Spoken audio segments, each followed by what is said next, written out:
আপনারা মজলুম ছিলেন, আপনারা জালিম হয়েন না। আপনারা মজলুম ছিলেন, মজলুম যখন জালিম হয়ে ওঠে তখন পৃথিবী বসবাসের অযোগ্য হয়ে যায়। গত 16 বছর দেখেছি এই ব্যানার পড়ার জন্য 6টা মানুষ খুঁজে পাওয়া যায় নাই। আজকে আপনাদের ব্যানারের পিছনে শত শত মানুষ এসে দাঁড়ায়। এই মানুষগুলো সেদিন গত 16টা বছর ছাত্রলীগের পিছনে এসে দাঁড়িয়েছে। এই 16 বছরের দিকে তাকান।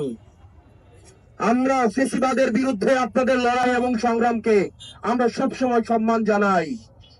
একই সাথে সাথে আপনাদেরকে মনে করিয়ে দিতে চাই, এই বাংলাদেশে আবার যারা ছাত্রলীগ হয়ে উঠতে চাইবে, যারা শিক্ষার্থীদের বিপক্ষে অবস্থান নিবে, তাদের পরিণতি ঠিক ছাত্রলীগের মতোই হবে। সুতরাং আপনারা শিক্ষার্থীদের বিরুদ্ধে অবস্থান নিয়েন না।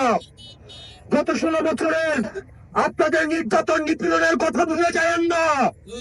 আপনারা যদি মনে করে থাকেন এই চাপাতির রাজনীতি, এই লজিস্টিকের রাজনীতি, এই ছাত্রলীগের রাজনীতি আবার আপনারা ক্যাম্পাসে আবার আপনারা রিস্টোর করবেন, তাহলে ছাত্রলীগ গেছে যে পথে আপনারাও যাবেন সে পথে। প্রিয় সহযোদ্ধা, এই গণতন্ত্র উত্তরণের এই যে লড়াই, এই লড়াই আমাদের সমন্বিত লড়াই।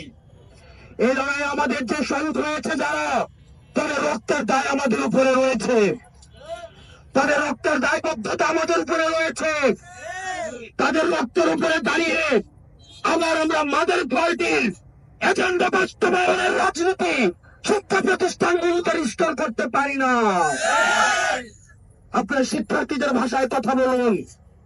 শিক্ষার্থীরা কি শুনতে চায়, তারা কি দেখতে চায়, শিক্ষা প্রতিষ্ঠানগুলোতে কেমন রাজনীতি করতে চায়, তারা কি চায়।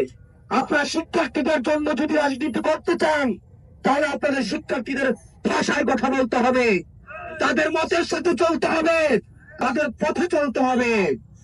কিন্তু আপনারা যদি আবার কেন পলিটিক্স করতে চান, আবার চাকরি করতে চান, হল দখল করতে চান, সিট বাণিজ্য করতে চান, চাঁদাবাজি করতে চান, টেন্ডারবাজি করতে চান, আমাদের পরিণত হবে সপ্তমের মতো, মতো। গত 16 বছরে আপনাদের বিরুদ্ধে যে নির্যাতন হয়েছে, এই ফ্যাসিবাদী আওয়ামী লীগ আপনাদেরকে যেভাবে নির্যাতন নিপীড়ন করেছে, আপনারা মজলুম ছিলেন, আপনারা চালু হইলেন না। আপনারা মজলুম ছিলেন, আপনারা জালিম হয়েন না। আপনারা মজলুম